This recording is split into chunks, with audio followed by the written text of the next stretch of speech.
빅데이터를 이용해 우리 사회의 흐름과 지역의 주요 현안을 짚어보는 빅데이터 로그온 시간입니다.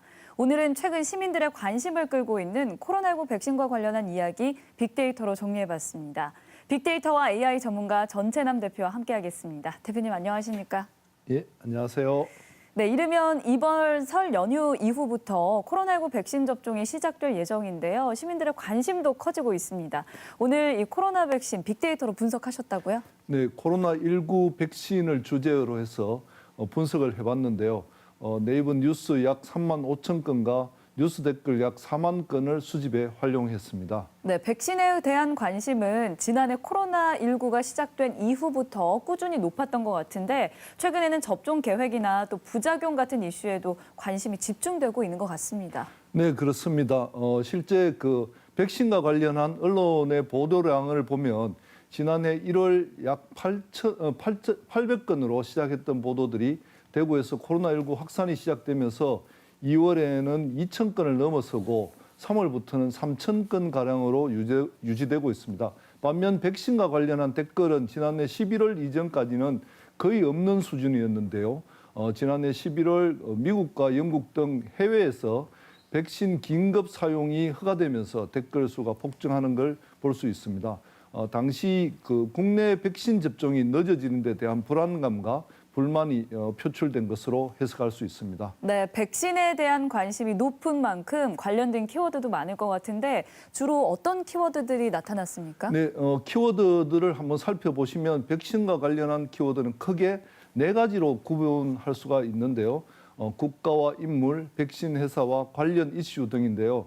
먼저 국가에서는 중국과 미국, 북한, 대만, 일본 순으로 빈도가 높게 나타났고요. 인물에서는 문재인, 정세균, 정은경, 트럼프 등이 나타났습니다.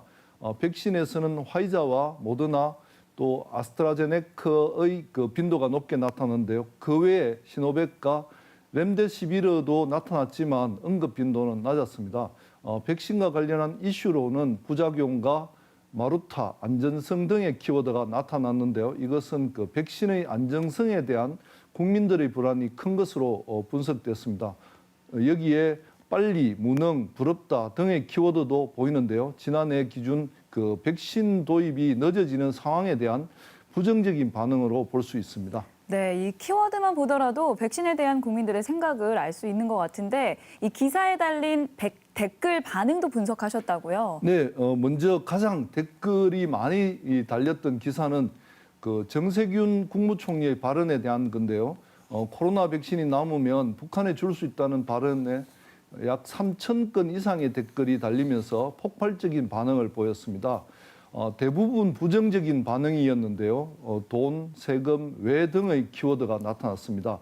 세금 낭비다, 왜 주는지 이해가 안 간다 등의 반응이 주를 이뤘습니다. 이것은 북한에 대해 매우 부정적인 현재의 정서가 그대로 표시된 것이 아닌가 이렇게 보여지고요. 두 번째는 그 코로나 백신 접종을 앞두고 국민 67%가 바로 맞지 않겠다는 조사 결과에 대한 보도인데요. 댓글에는 국회의원 등 그 지도자들이 먼저 맞아라, 빨리 백신이나 도입해라, 또 부작용이 무섭다, 지켜보다가 맞을 것이라는 등의 반응이 나타났습니다. 백신의 안정성에 대해 아직 의문이 있다는 것을 보여주는 것으로 확인해 볼 수 있습니다. 이렇게 반응만 살펴봤을 때는 코로나 백신에 대해서 부정적인 반응이 굉장히 많아요. 네, 그렇습니다. 실제로 키워드의 감성 분석을 한 결과에서도 부정적인 반응이 훨씬 높은 것으로 나타났습니다. 전체 키워드 가운데 부정적인 키워드가 80%에 달한 반면에 긍정적인 키워드는 20%에 불과했습니다. 부정의 감정을 나타내는 키워드는 싫다, 불안정, 걱정, 불안 등의 순으로 나타났고요. 긍정적인 감정의 키워드로는 감사하다, 기대하다, 빠르다, 고맙다 등이 나타났는데요. 대부분 이것은 의료진에 대한 감사하는 마음의 댓글인 것으로 분석이 됩니다. 이와 같은 결과는 사실 그 작년 말에 백신 도입 시기와 관련한 여론이 반영된 것이라고 볼 수 있는데 백신 접종 자체에 대한 반응이라고 하기에는 좀 한계가 있습니다. 네, 이제 코로나19 백신 접종이 시작되면 백신에 대한 시민들의 관심이 더욱 더 높아질 것 같은데, 자, 오늘 마지막으로 분석하신 내용을 좀 정리해 주시죠. 예, 분석 결과를 좀 살펴보면요. 백신 관련 보도 자료는 일정하게 나타났으나 댓글이 작년 11월부터 최근까지 폭증한 것으로 나타났습니다. 이것은 백신에 대한 시민들의 관심이 증가하고 있는 것으로 분석이 되고요. 그렇지만 그 백신의 공급 시기와 안정성에 대한 불신 또 백신 북한 지원 등의 발언에서 시민들이 부정적인 반응을 보이고 있는 것을 알 수 있었습니다. 실제 그 백신 접종의 중요성과 투명성을 높이기 위한 적극적인 소통이 필요하다고 보여지고 이를 통해서 정부의 신뢰성을 높이고 시민들이 백신 접종에 적극 참여해서 집단 면역력을 빨리 형성해야 될 것 같습니다. 그래야만 이 코로나19 확산을 하루빨리 종식시킬 수 있지 않을까라고 생각합니다. 네, 전채남 대표님 오늘 말씀 잘 들었습니다. 네, 감사합니다.